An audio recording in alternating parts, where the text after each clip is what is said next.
Yes, g'day everyone. Welcome back to another episode of Free Kick on Air. This one for round 9. It's my first appearance on a Free Kick podcast this week and the first chance to defend my name from the likes of my co-host Jono included. Jono, I would ask how you are, but I actually don't care because all I got was sass in my absence in the episode this week. I got suggestions that I ran away from someone seeing at the football by myself, that I missed the podcast with illness because I wasn't first amongst the podcast hosts. And then you suggested that you should only pick random choices for trade-ins because I wasn't there. Would you care to defend yourself, or am I the only one who has to do any defending this week? Oh, look, I was going to start with saying that the allegations were generally not made by me. I was a follower in this situation, but that last one was definitely me. So that last one was absolutely you. And then separately, I'm just a follower. That's an excellent defense. Yes, I'm sure that would work everywhere and always. That has substantial moral weight. Yeah, cheers. Well, I'll stop delving into some personal politics and I'll talk some AFLW fantasy. Johnny, you're flying. How are your trades looking at the moment? How are you feeling? Yeah, it's I'm feeling pretty good. The team's looking in good nick. I've got some big decisions this week because, I mean, at the moment, my trades have me keeping Taylor Smith for another week, which was never the plan. But yeah, it's kind of hard to avoid doing the double defensive upgrade because Matty Gay just looks so tempting as a unique option in that top 100. I agree with you on Matty Gay being a tempting option. If we were to guess now how many coaches in the top 100 will have Matty Gay at the beginning of next week, what was your number? I'd say probably around 30. I think I was about to say the same. Get there. Yeah, it's a lot of money to get to, but yeah, the opportunity is definitely presenting itself quite obviously. So that's probably the only thing. Are you thinking of doing it yourself? Yes, I am. How I do it is a different question, and very much will depend on how I feel about certain matchups and team announcements that we have. My big question are the Port Adelaide forwards, so Window and Woodland. No one will have heard what happened to me last weekend at dreadful round. I didn't launch on Stone, which would have been a great set of trades that I had off the back of that. Traded in Piper Window and Chloe Malloy, which is just a dreadful combination. Britt Gutnecht had 18 touches for 50 points, which was 53 points or whatever it was, which is a brutal watch. So, yeah, it was a bad week for trades. But it does mean that I now have Chloe Malloy. So that's one target for this week that I already have. It's just going to be how do I find cash to get rid of Neve McLaughlin and take her up to Matty Gay? Yeah. Yeah. No, I mean, on the plus side, at least I held back from announcing your good call, bad call on your behalf and just judging your trades. I thought I did quite well on that front. No, and I appreciate that. The good call, yeah, there was definitely one. I can't remember what it was. Bad call was just about every trade decision that I made over the weekend. Actually, it was ever putting trust in Reece Shaw. That's my bad call. Gee whiz. And then blindside was probably Adelaide losing. And in fact, I'll go specific on the blindside. I was blindsided by the fact that I have never seen a team decide that Mon Conti, who is, I would say, in my eyes, the most I will exit outside the back of stoppage clearance player in the AFLW amongst the mega uber mids for real football and for fantasy, is extremely adept at going backwards outside of stoppage, but doesn't really exit forwards. Adelaide decided in their infinite wisdom at their couple of CBA setups to have two of their midfielders stand up against other Richmond players, and then Sarah Goodwin would set up as the sweeper on their defensive side, therefore allowing Monconti to set up as the sweeper from Richmond's side. And what do you know? It led to 2 clearances. I was literally gobsmacked. That is one of the most tactically bizarre choices I've seen a team make playing against a superstar mid in my time of really digging into AFLW, midfields and game plans and stuff. I was truly gobsmacked. Yeah.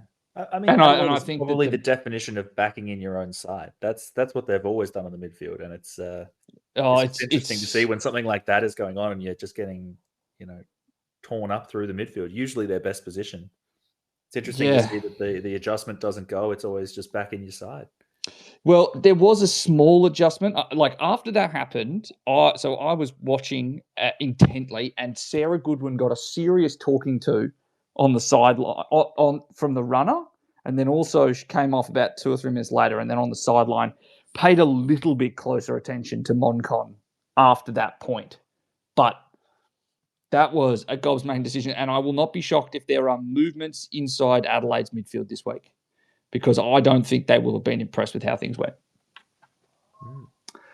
But that does then lead us into some games this weekend, and we do have team lineups, and we will start with a repeat of, unfortunately, one of last year's most dour, low-scoring AFLW-wise games, which is the Western Bulldogs and Essendon. We will go the Bombers, who have 2 outs, Courtney Murphy omitted, and Grace Bellany, one of the few shining lights amongst the Essendon younger players this season, out injured. In come Taya Chambers, and for the first time this season, Mia Van Dyke. And then for the Western Bulldogs, it's Cleo Butterfant, Dee Berry, and Elizabeth Georgia-Stathis out, with Dee Berry omitted as captain. That's the second time this season we've had a captain omitted. And then in comes Izzy Grant off concussion, Maggie Gorham for her first game of the year, and then Mua Laluifi for her first game for the Western Bulldogs, coming off an ACL injury previously of Carlton.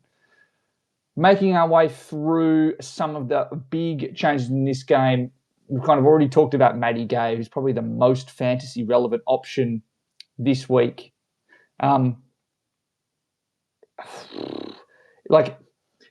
This game is just a classic case of which random player do we think is going to score really well? Because I just get a sense that it's going to be someone, and I just can't pick who it's going to be.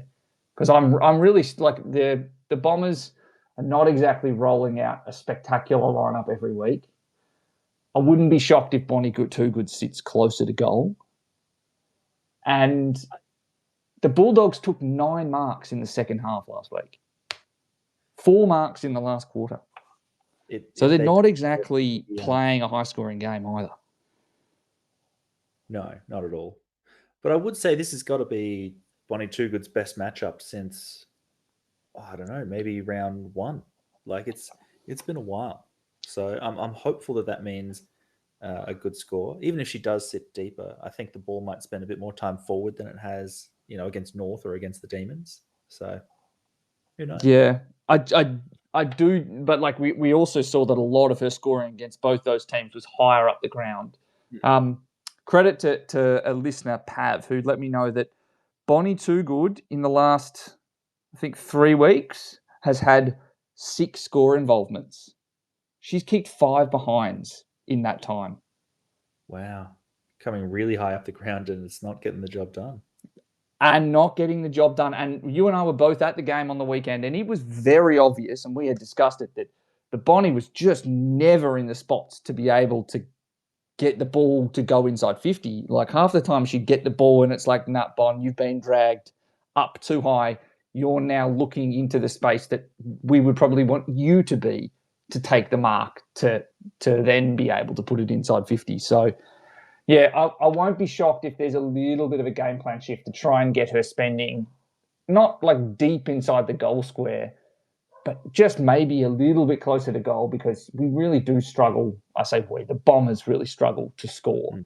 And I think that also in this game, it's worthwhile noting that if you are not going to bring in Clara Fitzpatrick, or is it who's the 303k defender from the Suns? Is it Fitzpatrick? No, Charlotte Wilson. Sorry, Charlotte Wilson. Yeah.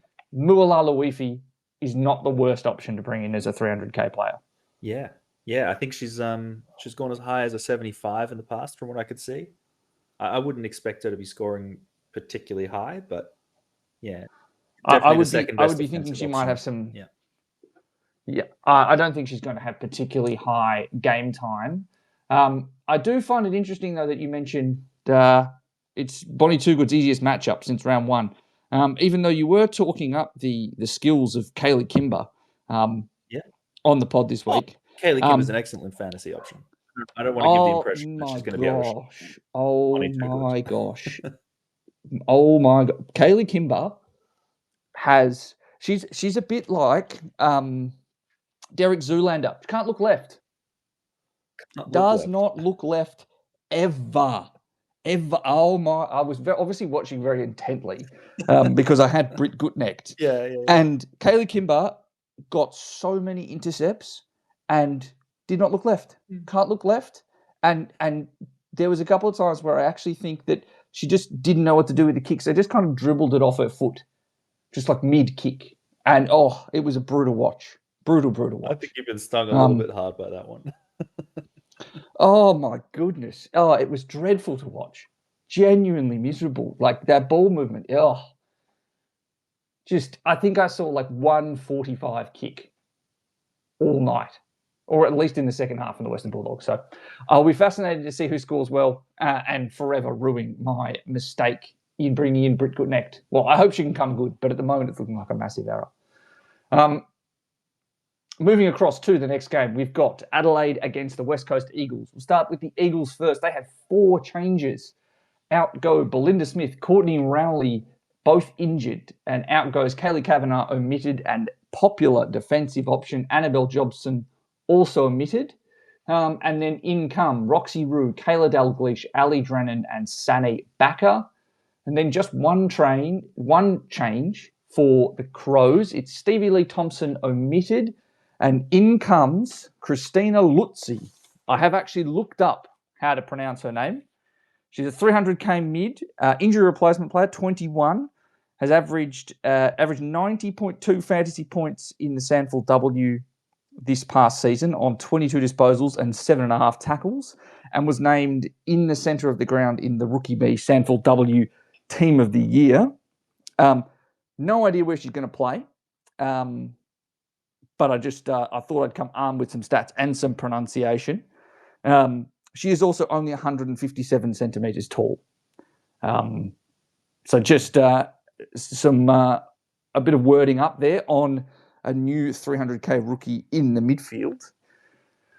We've kind of already talked about Sarah Goodwin this week. I think the biggest, most notable thing with Adelaide is the fact that Chelsea Randall hasn't been named.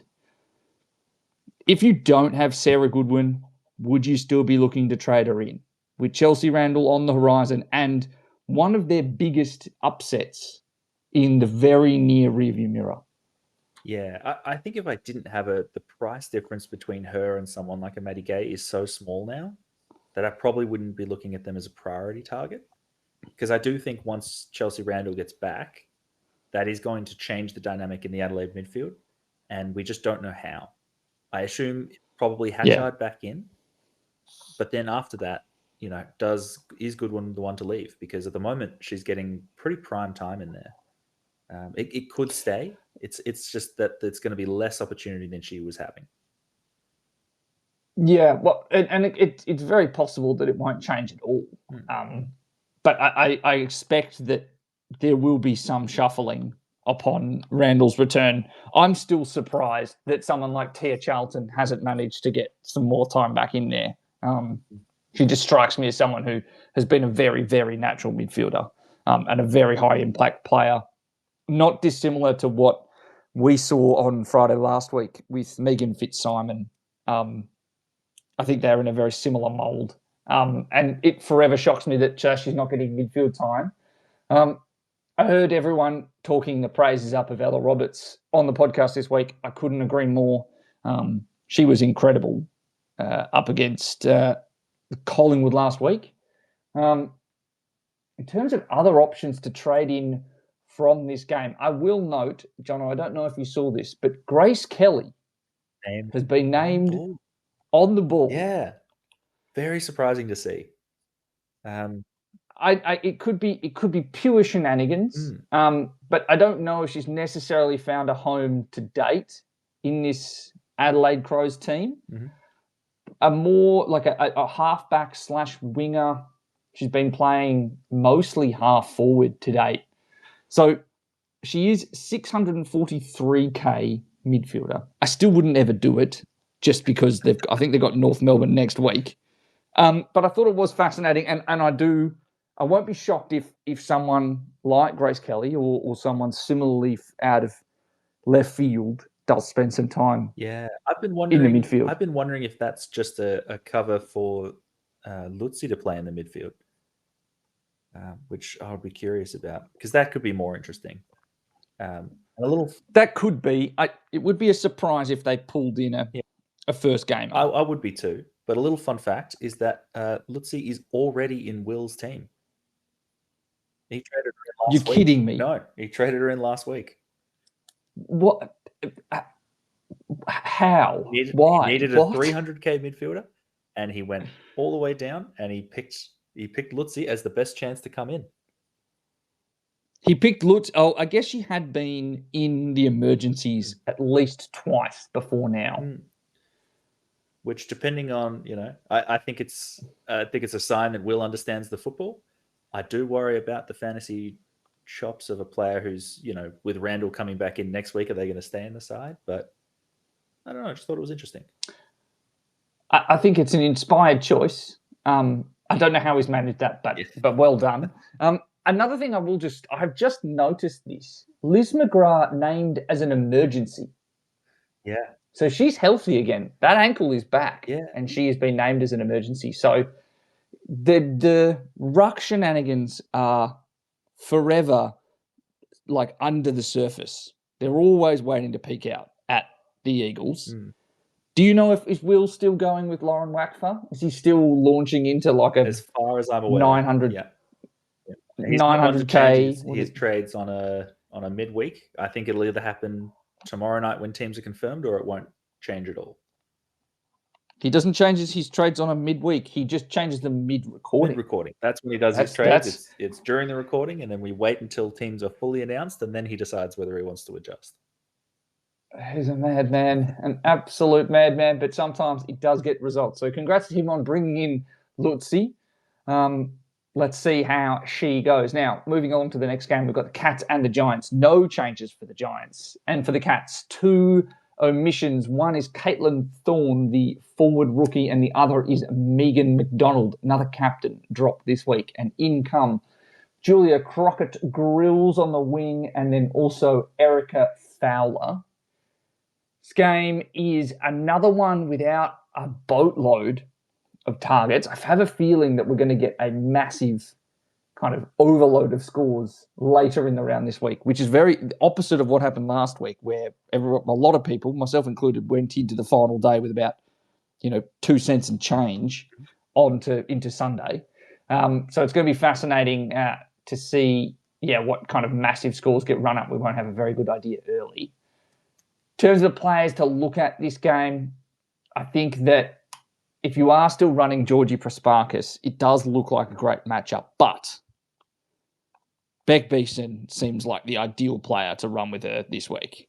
And Beck Beeson did, put the brakes on some of the better scorers across the comp this year. It hasn't fully taken everything down, but could definitely be someone who doesn't score as well. Yeah, I agree with that. If you're still running with Piper Dunlop, with both Tipping and Fowler now in the team, are you taking this opportunity to dump and run and just try and make out with any cash? I think so. I think Dunlop is the prime example of a rookie who could lose the cash that they've made. And yeah, not the time to take that on, I guess. I would be jumping off and banking that cash while you can. Yeah, with Tipping probably being the only unless you want to go for Zoe Basanko. Yeah. I think tipping's the only real playing 2 at the moment, 300k. So you could take a stab at Fleur Davis, who, for someone that I have personally thought in the past 18 months is not at the level, hasn't looked atrocious in the past fortnight on at least 3 or 4 occasions. Getting a bit of better game time as well, not like the 20 and 30% she was getting last year. Looks a bit more mobile around the ground. Had the goal of the week this week. Yeah, great goal. Maybe she'll have a career high score this week. Maybe that's my bold prediction for the week. She's going to back up her career high with another career high. Yep. Why not? Why not? What was her career high today? It was 54. 54. No, yeah, her career high is 54. Can she hit 55 against Geelong? I think it's eminently possible. The one that I was interested in this game is I think Cambridge McCormick did a great job last week in shutting down Jessie Wardlaw. My question is, who does she go to this week between Parry and Maloney, and do we need to be concerned about that? So I was thinking, I don't know if, yes, Cambridge McCormick did a great job on Jessie Wardlaw. I also think that the St Kilda Saints ball movement did a really good defensive job on Jessie Wardlaw, because it was a lot of long and high kicks onto Jessie's head or onto a muddle pack of her and Basanko at, centre half forward. And then it was trying to generate grubby inside 50s from that point. There wasn't many times where Wardlaw was hit on a lead. I can think of none off the top of my head, and I'm happy to be corrected if someone has the highlights. I'm not suggesting that I'm impervious, but I wonder if that's going to be the case for all teams. If I'm sitting there, you're probably making a decision GWS-wise on who you think spends more time inside 50, because that's the player that will probably get Catherine Smith. Yeah, I would expect that's Parry. Yeah, in which case it's Cambo on Maloney. Yeah. Well, it's just going to be an interesting one, because if it is another good shutdown job, then I think it's something we should keep in mind going forward for the Giants' last 3 games. Agreed. Particularly for some of those mobile forwards. Cambridge McCormick built like a ruck, runs like a halfback. I don't know if it's necessarily going to be great for her scoring. I kind of to and fro on whether playing on someone like Maloney, who gets higher up the ground, means more tackle opportunities, but does that then also pull her out of more opportunities to win the ball if she's not kind of coming through for those handball receives, which is how she's gotten a lot of her disposals and then also meters gained this year. Yeah. If you've got, so this is the big problem this week, right? How many defenders do you like between 800k and $1 million? Oh, I wouldn't say too many. That's because there are barely any. Yeah. That is indeed the issue. There is Sarah Goodwin, McCormick, Cordner, and O'Driscoll, and that's it. Yep, that is it. So it's a real lean crew. I think there's some other players we'll talk about in the 700k range that are of interest. Of those 4, Goodwin, Cordner, Cambo, and Driscoll, I think I like McCormick the most for the money. Where do you sit? Yeah, I'd probably sit with O'Driscoll. I might even go down to Jenna Richardson, who's only 795k, just because I think I do believe pretty good. I agree, but I asked you of those 4, which do you like the most? If we wanted to go down to 700k, let's talk about I think if let's talk about the North defenders. Let's talk about the Charlie Thomases. Let's just bring in all the defenders. Which ones do we like the most? I would go O'Driscoll of the 4 you mentioned. I think that's a good call. But you have used Jennifer Richardson as the perfect transition to this next game, which is Hawthorn against the Suns. Hawthorn, one change. Tamara Smith managed, and in comes Mackenzie Eardley 1 week after she was managed. named at centre-half forward, just by the way. And then for the Suns, it is 3 changes. Out goes Ella Mora injured, and then Taylor Gregory and Keely Fullerton omitted. And then in comes Lauren Bella to replace Gregory, Jack Dupont in the forward line, and then also for her first game for the Suns, first game this year, Katie Lynch.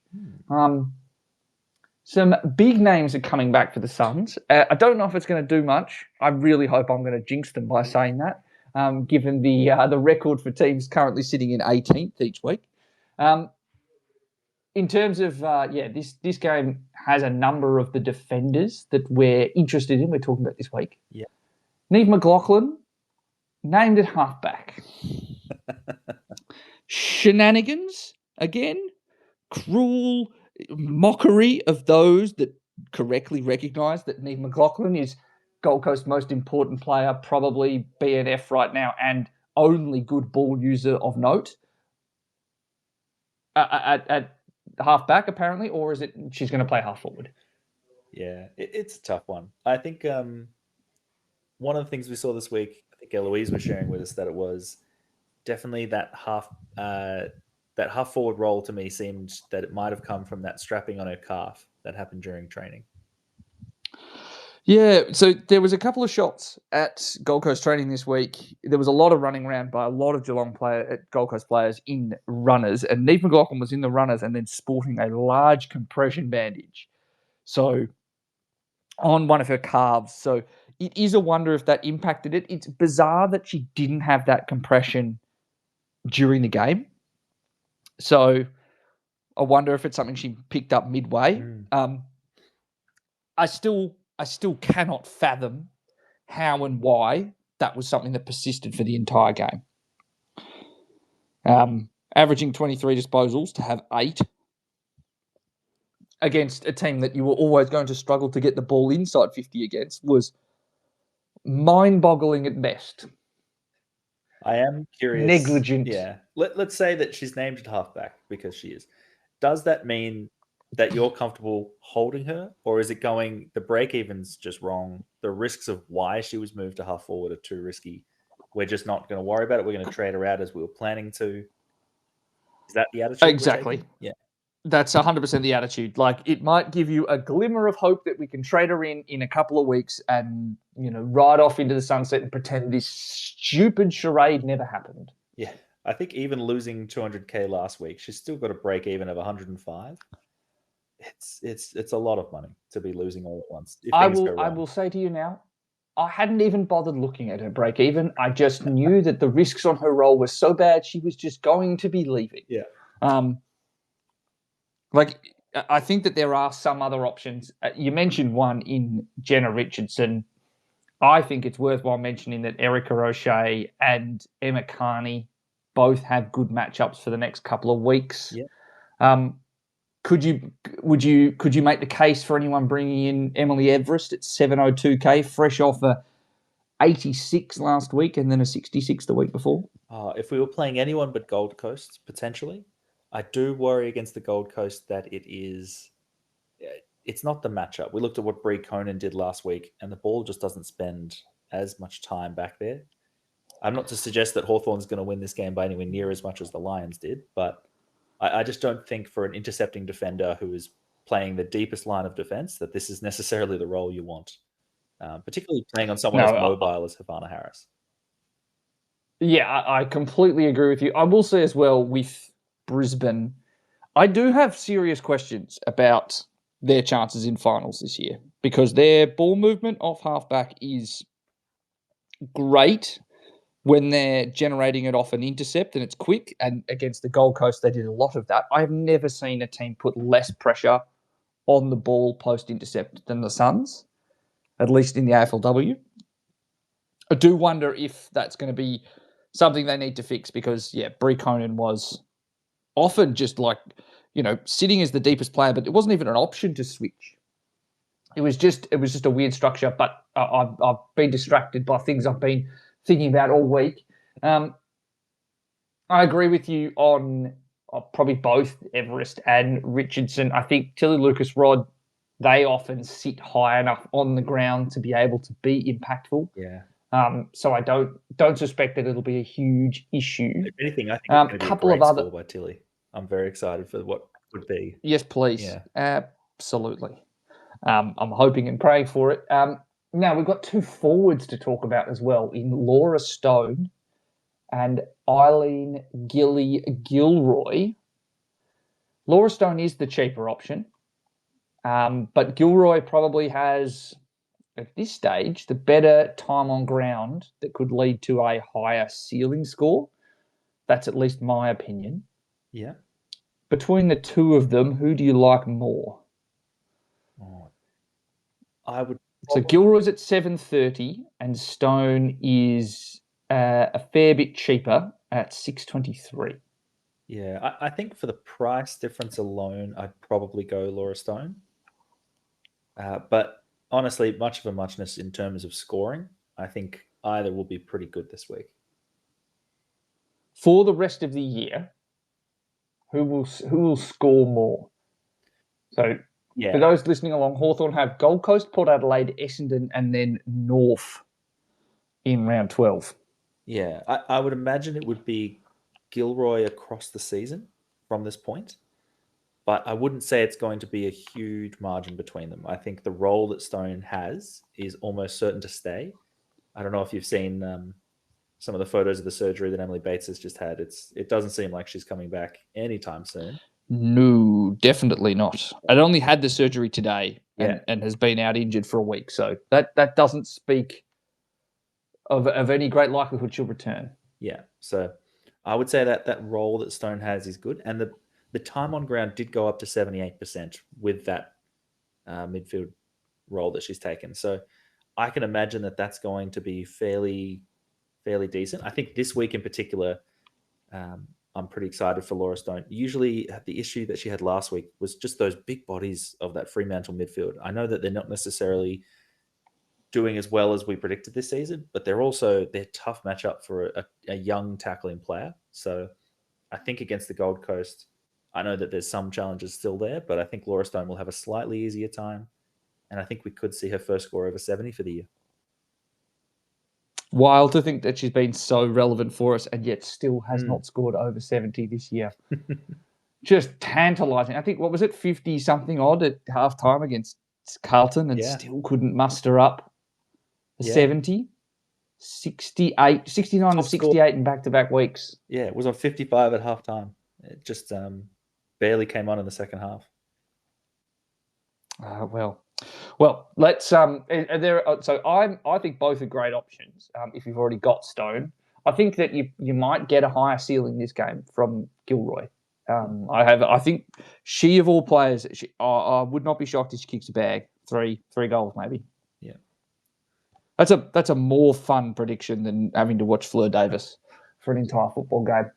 I also think Mac Erdley is another one this game that is going to be dropping a very, very low score off, and I think she'll be very, very good. Playing in the forward line too, I think we've now got a lot of good options down there. I think it's going to be hard for Gold Coast to know who to send to who. It's probably very helpful timing that Katie Lynch has come back from injury. I don't think it's really going to matter. Mira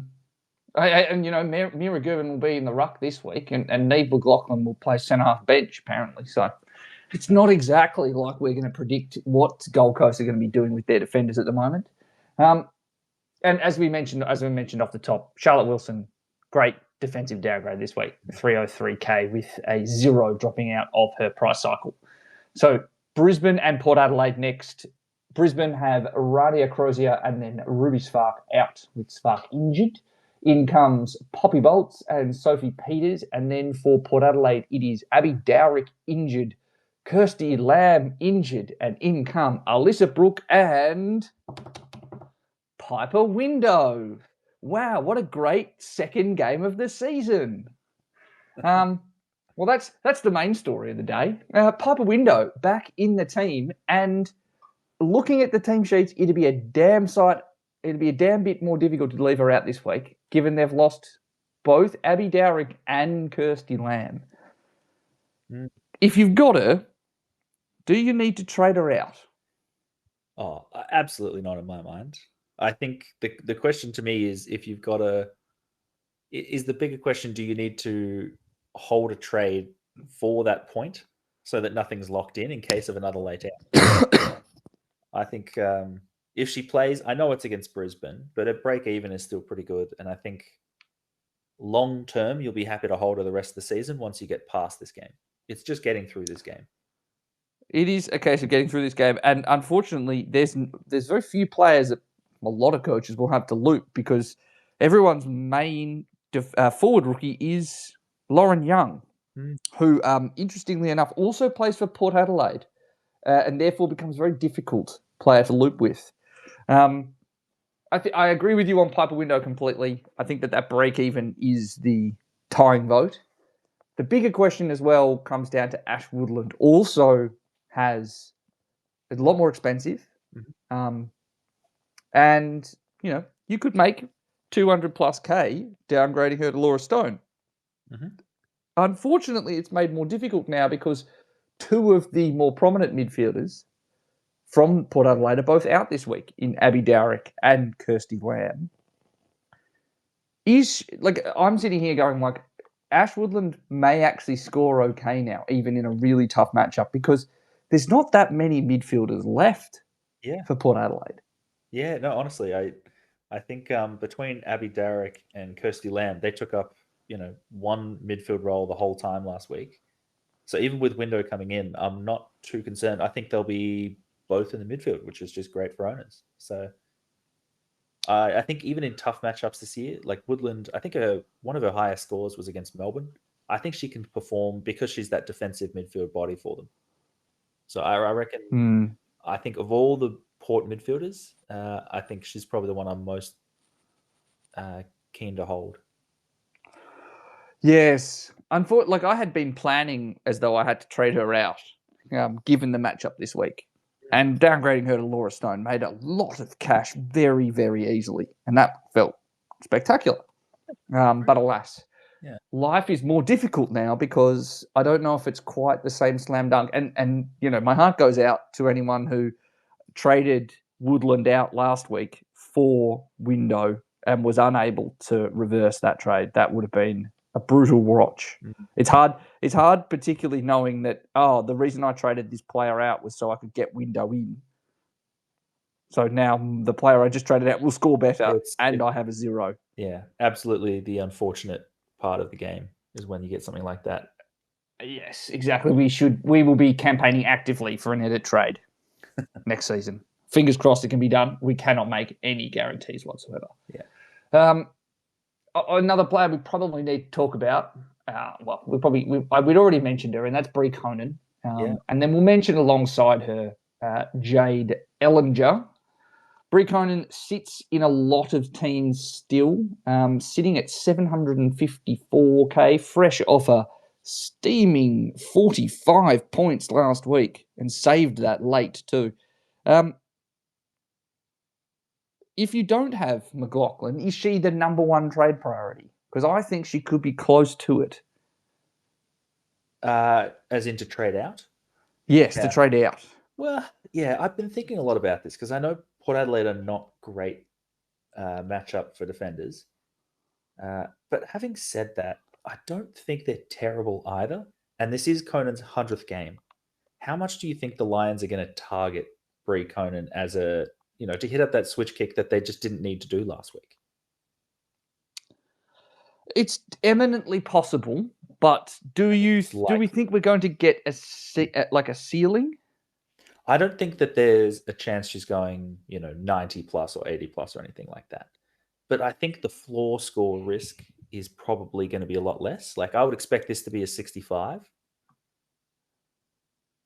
And I don't think it's I don't think it's a very exciting score, but I think there's a lot of teams right now that have a few issues that they're trying to handle at once.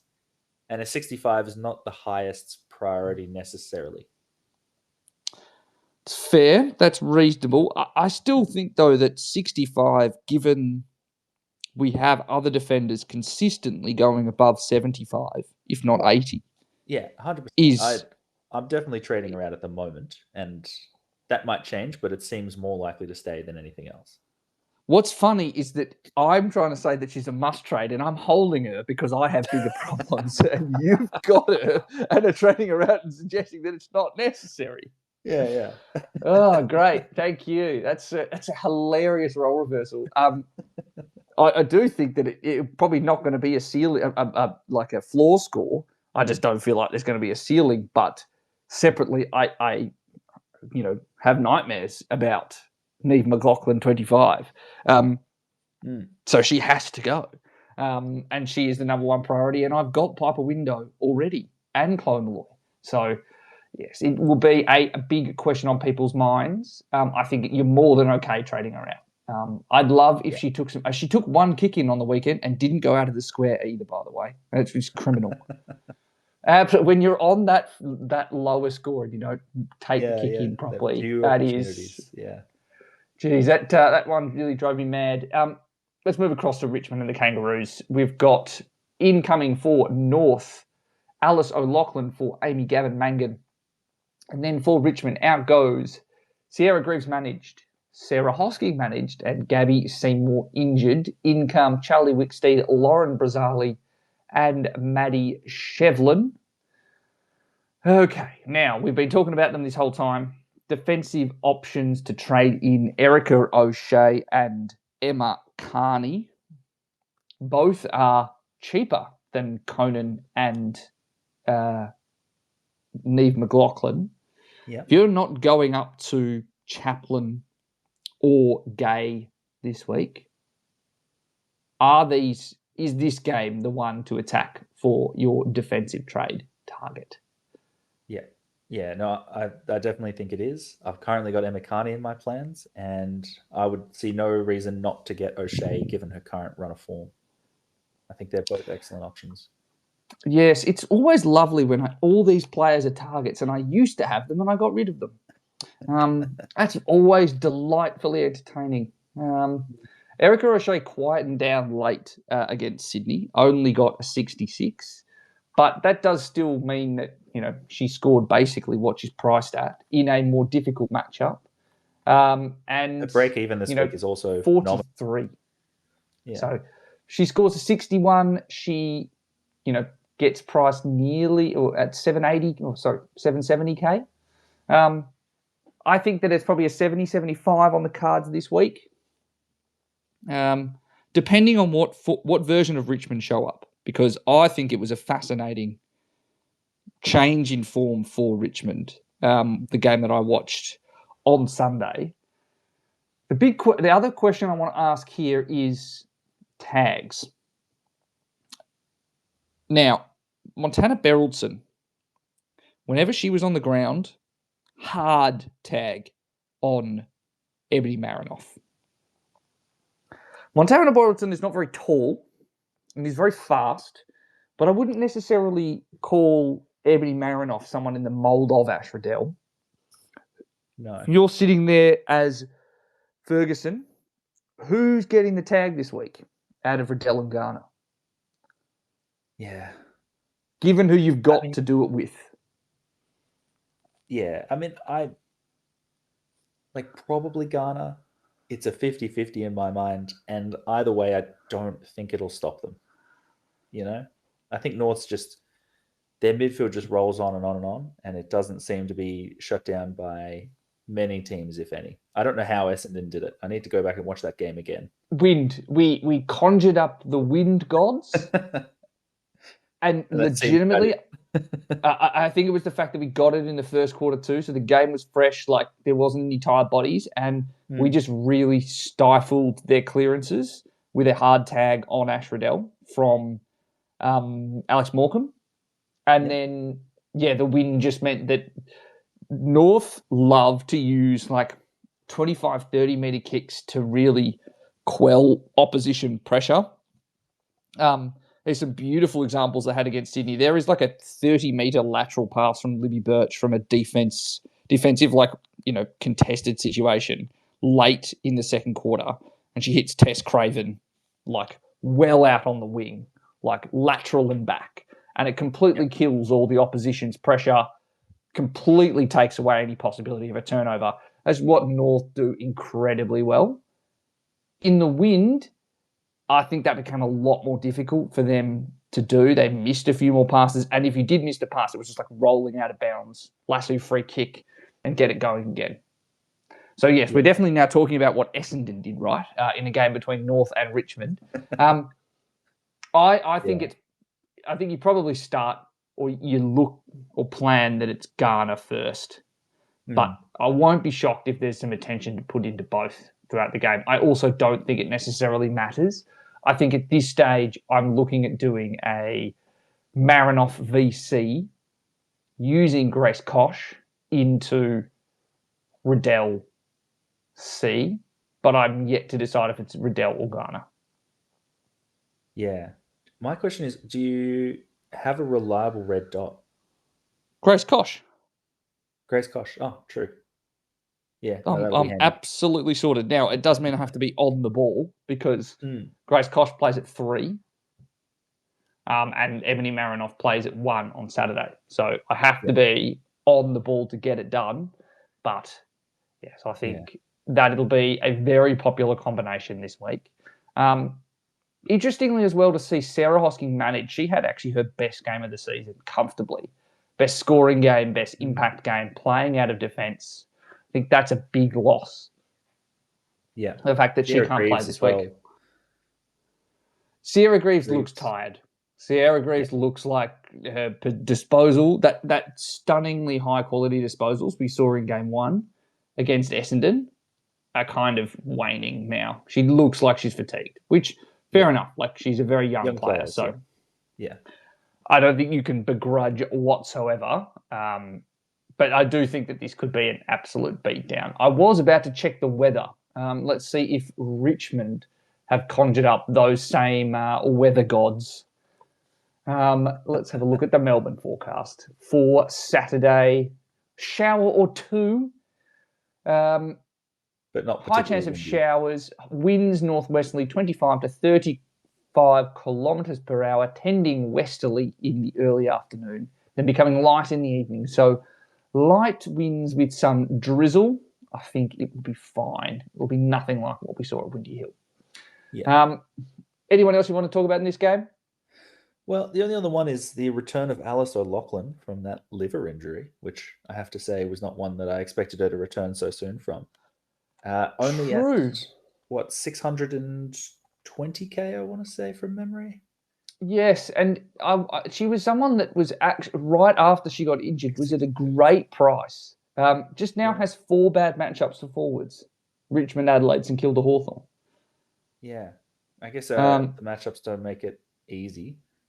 But yeah, I won't be shocked if she's on our radar next week. You know, let's have a look at her break even. Alice O'Loughlin with a break even of 56. She scores a 75. She goes up 50k, so it's 700k basically next week. Yeah.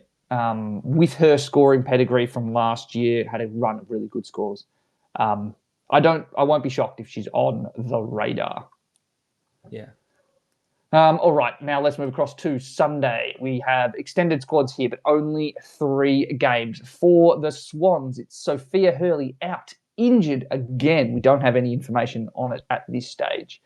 Incoming to the squad are Giselle Davis, Darcy Maloney, Ruby Sargent-Wilson, and Ash Van Looney Tunes, who has been named on the ground, and the rest have been named on an extended bench. Then for Carlton, out go Tara Bahana injured, Mimi Hill injured, Meg Robertson omitted. Coming into the squad are Aisling Reedy, Mia Austin, Yasmin Dersma, Lulu Field, Madison Torpy, and Maddie Gearin. Gearin, Torpy, Field, and Austin have all been named on an extended bench, as is Dersma.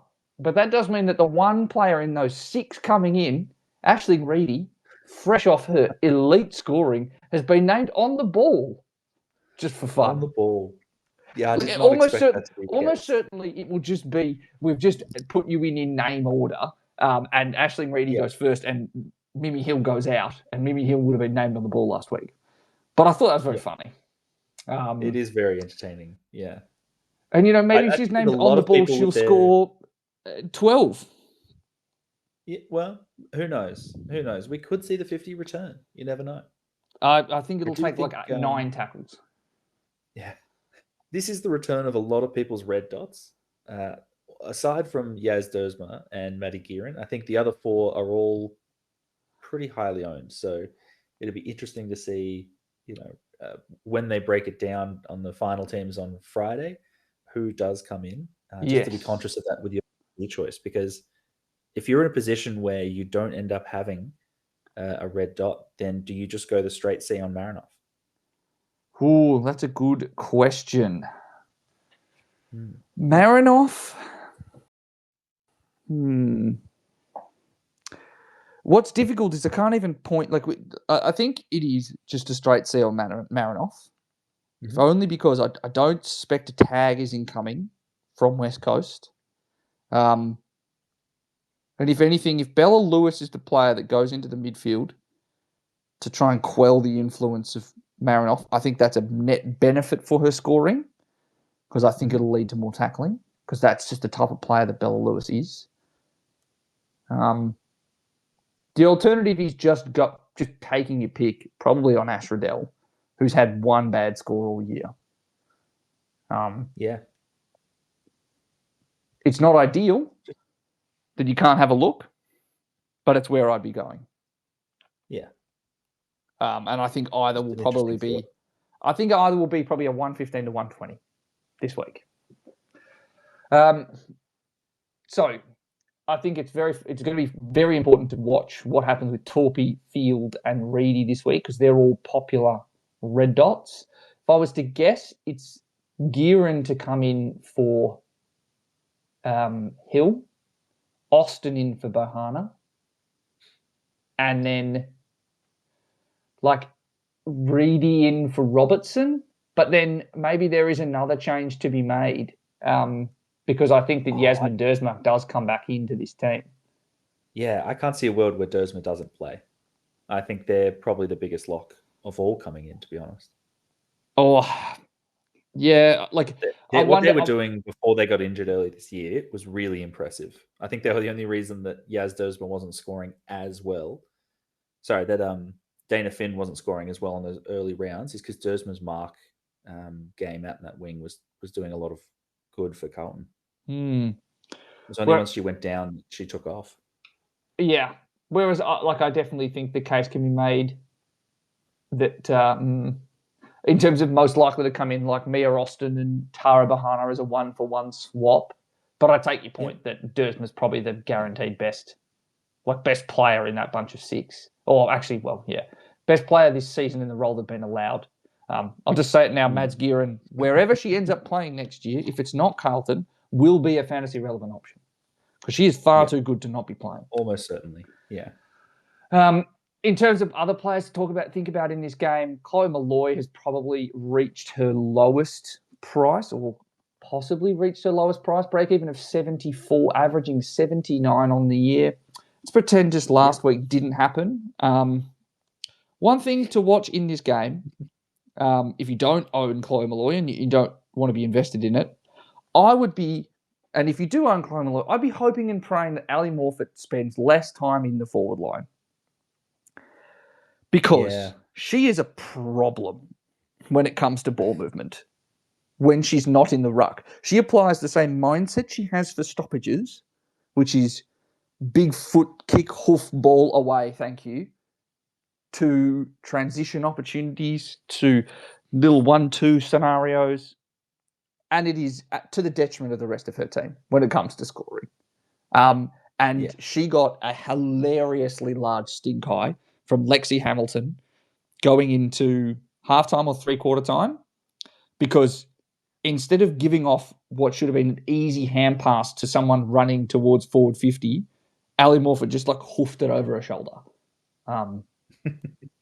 And just got a stare. And you didn't get a close-up of it on the camera, but sometimes you can just tell when a teammate is just staring down someone they're playing with for stuffing up. And that was absolutely one of those occasions. And it's really having an impact on players like Molloy, who rely on other players to often find them the ball if they're not playing in the midfield.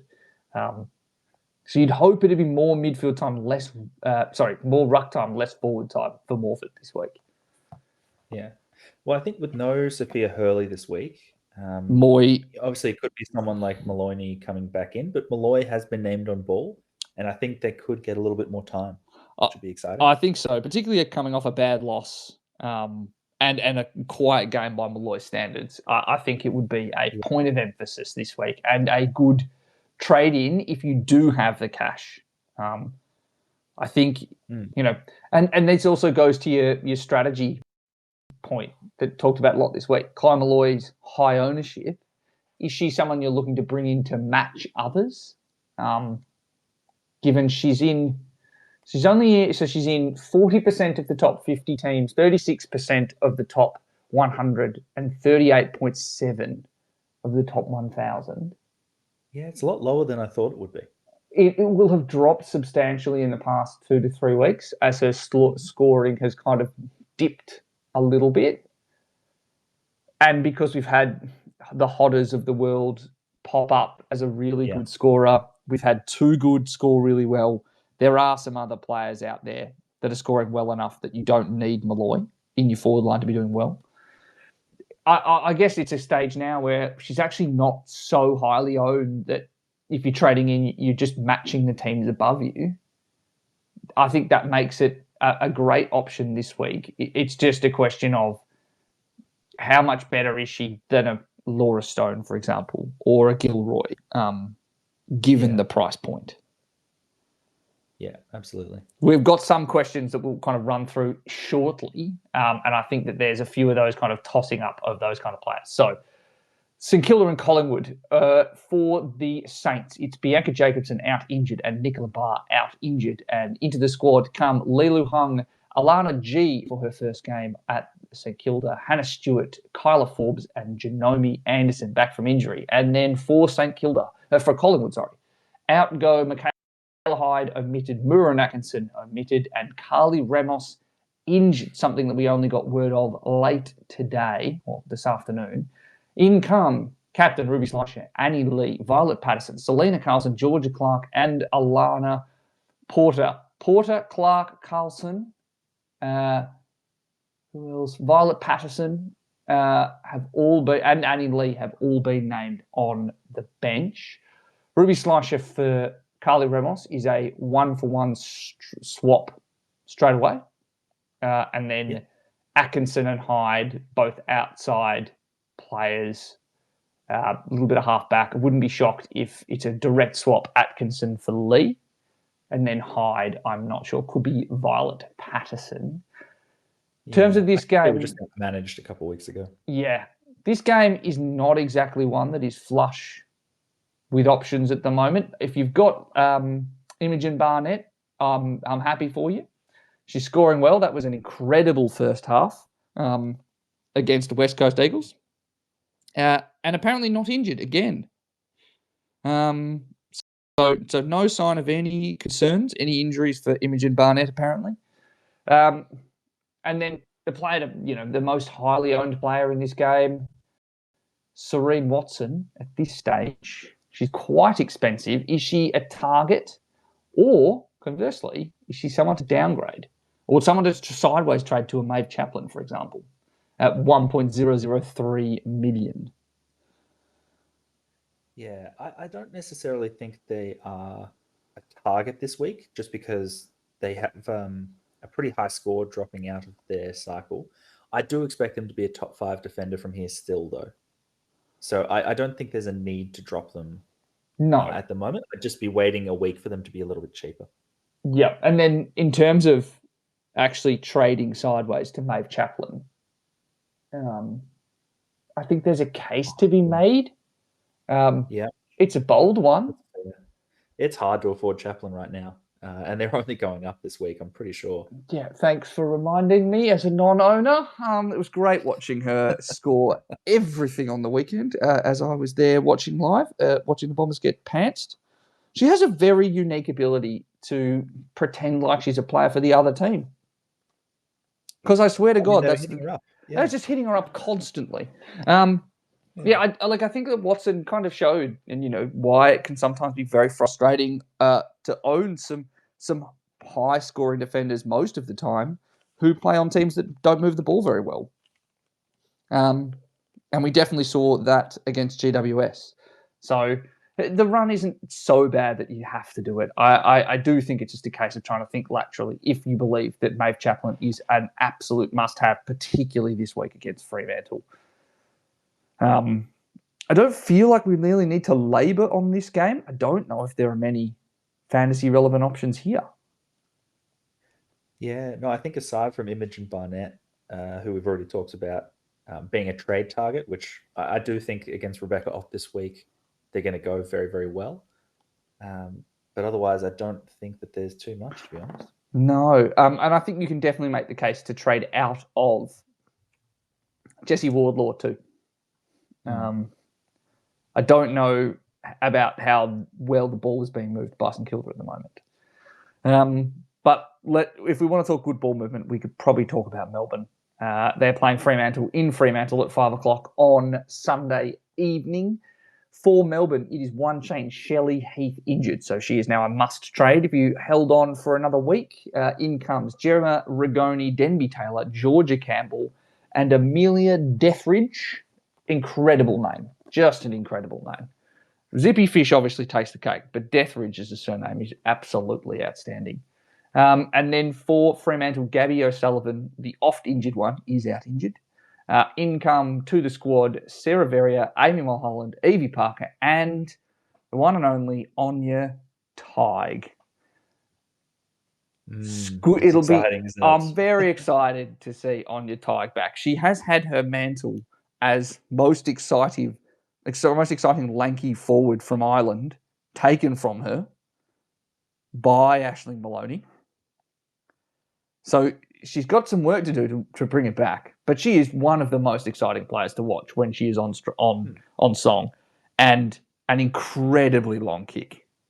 Like, if you combined the oddly shaped athleticism of Aisling Maloney with the kicking power of Arlene Gilroy, you end up with Anya Tighe. So I will be fascinated to see if she does get up. I don't know, John, can you remember, was she actually named as a 1 week or as a test this week in the injury report? She was named as a 1 week. I was very surprised to see her because I have been keeping my eye on Anya Tighe. I do think that when she comes in the last 2 rounds of this year, she could very much be a play.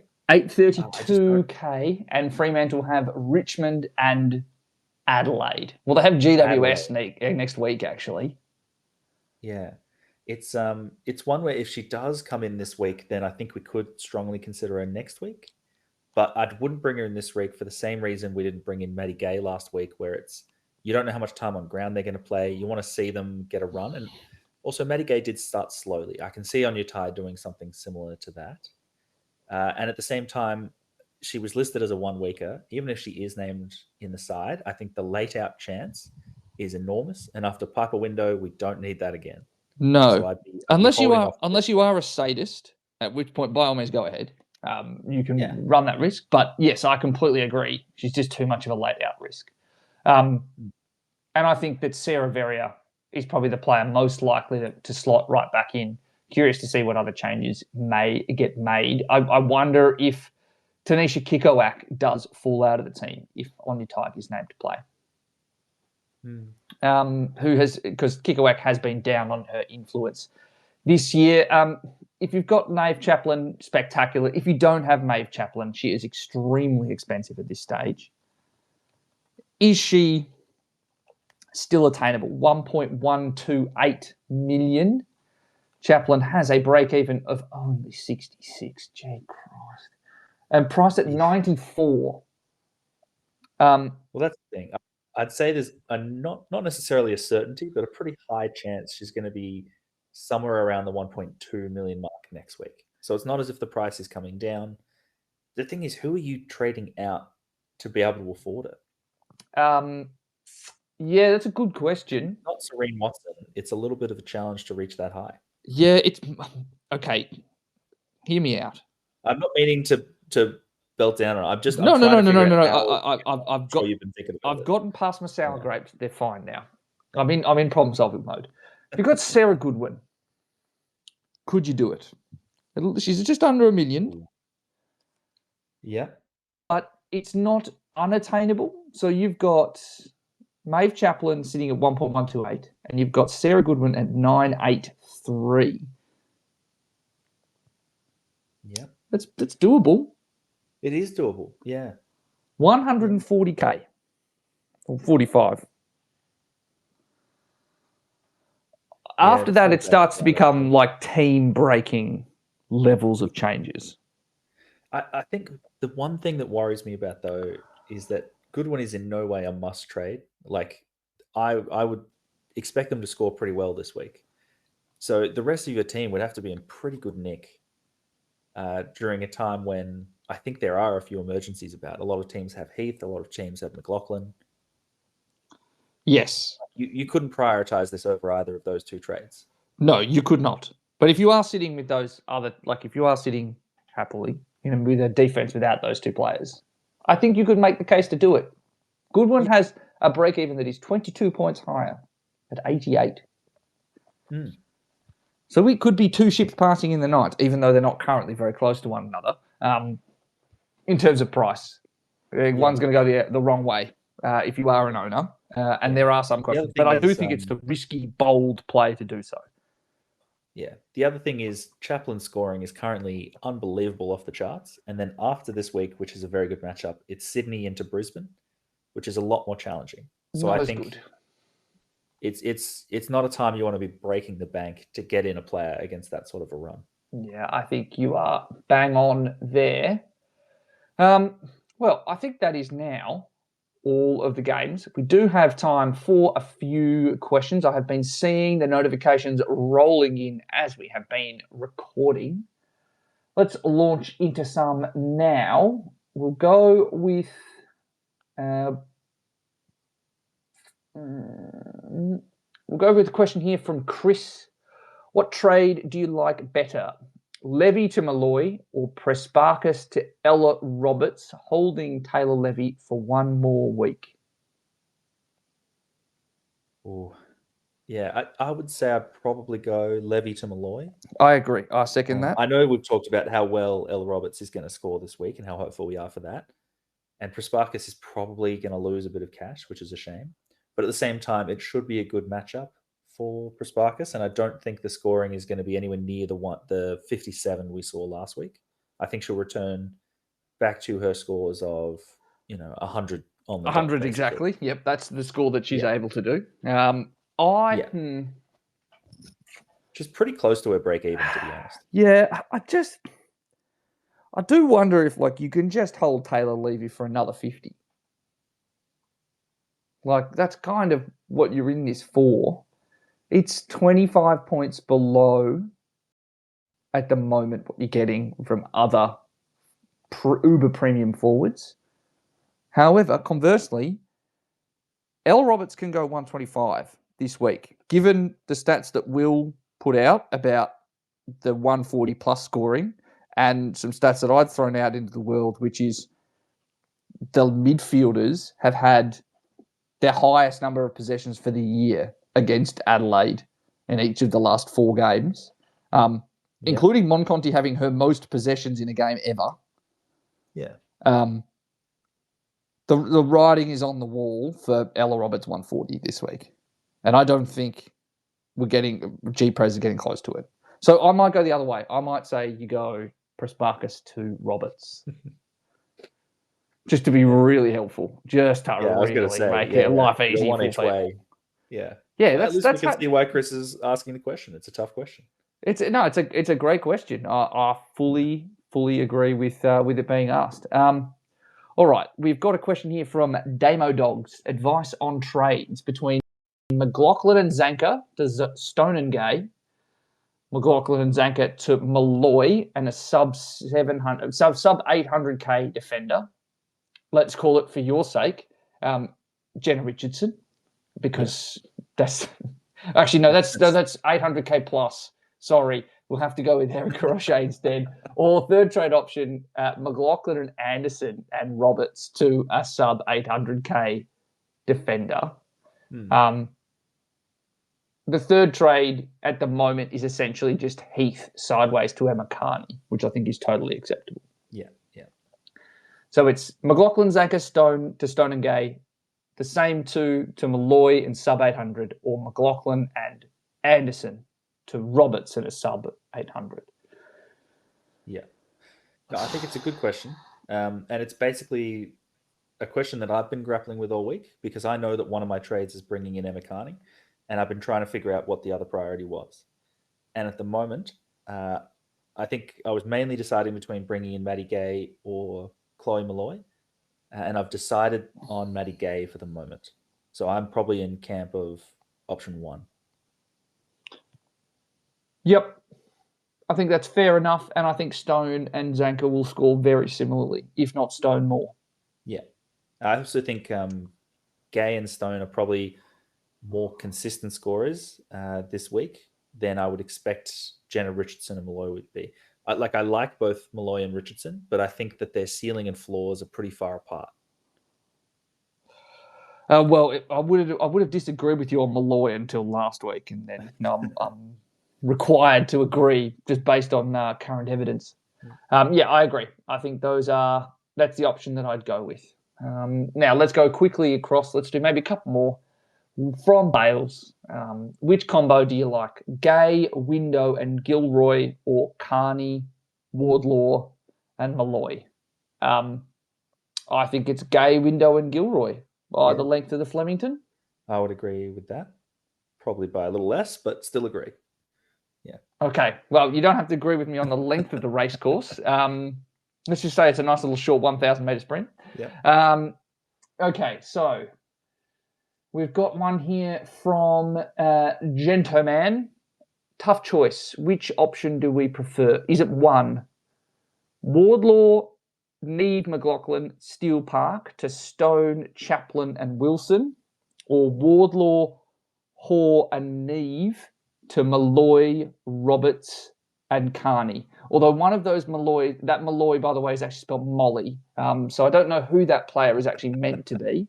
If you could just, let us know who you actually intended it to be, and we'll make sure. It could be Molly Brooksby. That's who it'll be. That's the one. Which one do we prefer? Stone, Chaplin, Watson, or Molly, Roberts, and Carney? Yes, this is the sort of moment where I would go, it's not worth it to break the bank on Chaplin, as good as they are. You're getting an extra premium on field by going the second option instead of having to go with a really cheap player. So I'd probably go option two there. Yeah, and I think that in terms of we've just got Gentleman say Malloy. Sorry, it's okay. I was actually just being unhelpful for the laughs. It's okay. I completely understand. I think it's. I agree, and I think that Wardlaw and Neve both need to be traded out. Whereas in that other one, I think that Steele Park to Wilson, I think it's easily possible. Steele Park scores an okay score this week, and there's still some cash to be made there. I just think that you're making 3 upgrades on field with that second option. Okay, we'll do one final one. One here from Caleb. Do I go Hanks up to Roberts as an M5 loop with Conti and downgrade to Carney? And a downgrade to Carney and Stone, or Hanks down to get Chaplin and Gay? I personally think it's Hanks up. But it is an M5 loop with Conti. Or do you just run Conti on field and then get up to both Maeve Chaplin and Maddie Gay? Geez, that's a tough one to end on.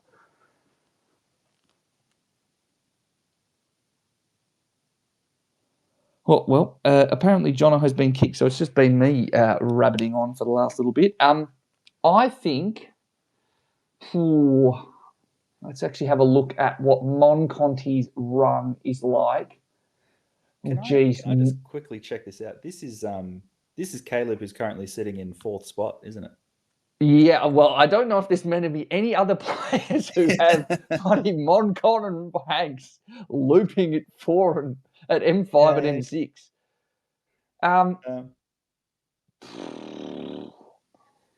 Where do you lean? I personally think that I would want to be looping Conti with North and Collingwood upcoming. Yeah, I mean, definitely would want to be doing the loop, but at the same time, I do think that Conti is the sort of player that should score pretty well for the rest of the year. It's just North Melbourne. Actually, that's a tough one. So I don't think that North Melbourne think particularly highly of Mon Conti and her defensive capabilities and are not too fussed with what she does. So yeah, I think they'd back themselves to run it out. Yep. And then Gay and Chaplin are two mega upgrades. Geez, it's tough to give advice to someone who's ranked at 4. Yeah, I'd probably go to get up to someone like Chaplin and Gay. I think those two are probably your option. Yeah. And then just because I do think if you do have to go with Tyler Hanks at the end of the day, that's really not the worst scenario. As you're getting rid of Hanks. As if Conti goes down. Oh no, it's Hanks. It's Hanks that goes down as opposed to Conti. So it's if you run Conti on field. Oh, okay. Now I get that. I thought I was picking some last second easy questions, and I've picked an absolute doozy for the last one. Well, I'd stick with Conti just because. I mean, I think Chaplin and Gay to me are two players that could really dominate the defensive line for the last month. And if you're in the position that Caleb's in, I think like you could really run away and catch those players at the top who don't seem to have as much cash. Yeah, and you're sitting in a position where Conti's break-even's at 61. She scores a 75 this week. She's over 1.2 million. I can't remember which midfielder he doesn't have, but if it's Jazz Garner, she'll be within 100, inside of 100K. Those two as a trade next week. Yeah. I can't remember if it's Garner that doesn't have in his midfield, but yes. All right, well, we will wrap it up there for a bumper episode. Jono, thank you very much for your time. I won't force you to divulge your trades. You've already done more than enough for that this evening. If you're going to talk about one player you're most keen or you're most watching out on that you're not currently trading in, who is it? It's definitely Anya Tai. I think if they go well this week, I think they're a very high chance to come into my team next week against the Giants. Good call. Although you did just say that we need to watch out for Cambridge McCormick. We did, and it's absolutely why I'm thinking about McCormick this week. For next week's potential trade in. Geez, I'm getting way too ahead of myself. You are in a good spot when you're thinking about matchups for players you don't even have on potential.